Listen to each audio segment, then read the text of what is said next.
Geda gedi geda oh.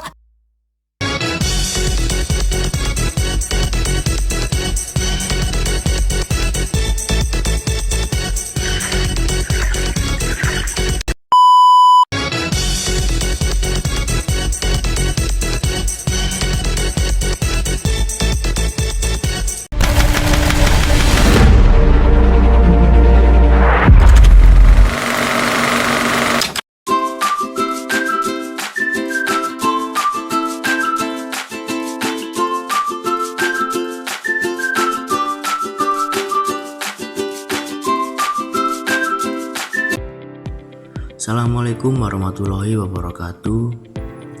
Salam Om Swastiastu, Namo Buddhaya, salam kebajikan, salam sejahtera bagi kita semua. Di sini saya akan mempresentasikan tentang Magnetic Resonance Imaging atau yang bisa kita sebut MRI dengan subtema Perfusion MRI. Oke. Perkenalkan, nama saya Muhammad Fajar Firmansyah dengan NIM 4132210118. Yang pertama-tama, latar belakang dari meningioma. Meningioma merupakan tumor intrakranial paling umum yang menyumbang 1.326% dari semua tumor primer intrakranial pada orang dewasa. Meningioma dibagi menjadi 3 grade berdasarkan klasifikasi WHO. Grade 1 meningioma tipikal, grade 2 meningioma apitikal, grade 3 meningioma ganas. Dan selanjutnya teknik pencitraan MRI. Teknik pencitraan MRI yang canggih seperti DWI, DSC, dan DCE yang dapat memberikan informasi penting mengenai karakteristik tumor dan membantu dalam penentuan diagnosis histopatologis yang lebih akurat. Penggunaan ASL dalam pemeriksaan MRI otak. Dan yang selanjutnya, apa itu ASL? ASL adalah Arterial Spin Labeling. Dalam pemeriksaan MRI otak semakin penting karena metode ini menawarkan pendekatan non-invasif yang dapat memberikan hasil yang andal dalam mengukur aliran darah otak atau cerebral blood flow. Dan ASL digunakan untuk mengukur aliran darah otak dan telah terbukti efektif dalam mendeteksi berbagai penyakit otak termasuk stroke dan tumor. Selanjutnya, rumusan masalah. Yang pertama, bagaimana cara membedakan antara meningioma derajat tinggi dan rendah menggunakan teknik MRI non-invasif sebelum pembedahan. Yang kedua, seberapa efektif teknik MRI canggih seperti DSC dan DCE dalam perencanaan bedah dan pengobatan meningioma. Dan yang ketiga, bagaimana efektivitas ASL dalam mengukur aliran darah otak atau JPF pada berbagai kondisi patologis di otak. Oke, berikut 3 rumusan masalah yang akan kita bahas pada materi perfusion MRI pada kesempatan kali ini. Dan yang selanjutnya ada tujuan dan manfaat. Yang pertama, menganalisis efektivitas teknik MRI non-invasif dalam membedakan meningioma derajat tinggi dan rendah. Yang kedua, mengevaluasi dampak penggunaan teknik MRI canggih terhadap perencanaan bedah dan hasil pengobatan pada pasien dengan meningioma. Yang ketiga, menunjukkan efektivitas ASL dalam menghitung nilai JPF pada peta JPF dari berbagai kasus penyakit otak. Yang keempat, menggambarkan kontribusi ASL sebagai protokol tambahan dalam pemeriksaan MRI otak untuk meningkatkan akurasi diagnosis.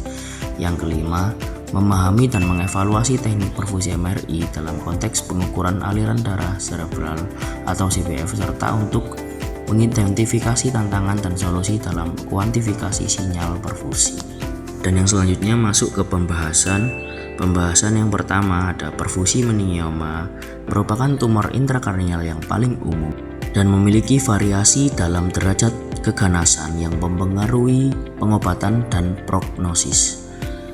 Penggunaan teknik MRI non-invasif yang canggih sangat penting dalam membedakan antara meningioma derajat tinggi dan rendah sebelum pembedahan. Yang kedua, arterial spin labeling. yang merupakan metode yang semakin diakui dalam pemeriksaan MRI otak karena kemampuannya untuk memberikan informasi kuantitatif mengenai aliran darah otak secara non-invasif. Dan yang ketiga ada teknik perfusi MRI, yang terdapat dua kelompok utama teknik perfusi MRI, yaitu menggunakan agen kontras eksogen seperti DSC dan DCE, dan yang tidak menggunakan agen kontras seperti ASL, DSC, khususnya digunakan untuk evaluasi klinis perfusi di otak, termasuk dalam kasus iskemia cerebral dan tumor otak. Teknik ini melibatkan injeksi cepat agen kontras intravena untuk mendapatkan informasi tentang perfusi. Oke, berikut ketiga pembahasan yang dapat kita bahas, dan selanjutnya masuk ke kesimpulan. Teknik pencitraan MRI canggih seperti ADC, DSC, DCE, dan 3D ASL memainkan peran penting dalam diagnosis dan manajemen menioma dengan berbagai tingkat keganasan. ASL perfusion MRI terbukti menjadi metode non-invasif yang efektif dalam menilai aliran darah otak pada berbagai penyakit otak. Diverse teknik, yang terdapat berbagai teknik dalam perfusi MRI termasuk DSC, DCE, ASL, yang masing-masing memiliki kelebihan dan kekurangan dalam hal akurasi, invasivitas, dan aplikasi klinis.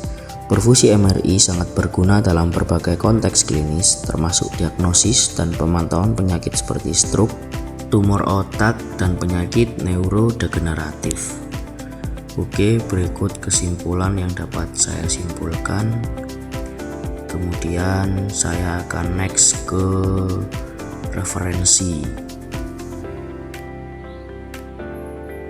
Nah, berikut referensi yang saya pakai dari berbagai jurnal. Oke, sekian, terima kasih. Mohon maaf apabila ada salah kata. Wassalamualaikum warahmatullahi wabarakatuh.